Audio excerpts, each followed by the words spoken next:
I got a couple of good friends who many, many years ago were riding around in the South Alabama foothills. It was a hot August day, and they got thirsty. Bernard Haygood was driving. Jimmy Glenn was the passenger. They pulled behind this old abandoned farmhouse, and Bernard hopped out. He ran over, and there was an old pump on the well, and he grabbed the handle, and he started the pump. How many have ever used one of these old-fashioned water pumps? Can I see your hand, please?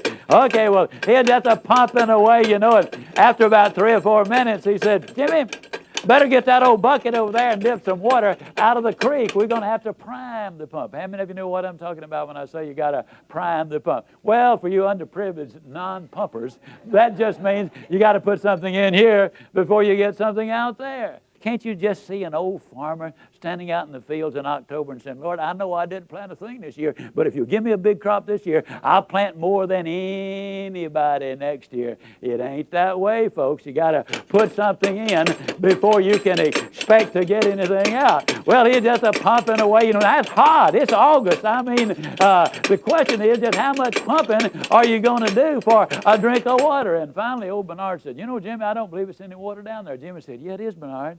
You know, in South Alabama, the wells are deep. And, oh, we're glad they're deep because the deeper the well, the cooler, the cleaner, the sweeter, the purer, the better tasting the water. And isn't that true of life? Isn't it true that anything worth doing is worth doing poorly until you can learn to do it well? We'll never know how much more success we would have had we just had a little more pumping in there, and pump and pump and pump and pump. Well, finally, old Bernard just got disgusted. He threw up his hand. He said, Jimmy, there's just no water down there. Jimmy said, don't stop, Bernard. Don't stop. If you stop, the water's going to go all the way back down, and then you're going to have to start all over.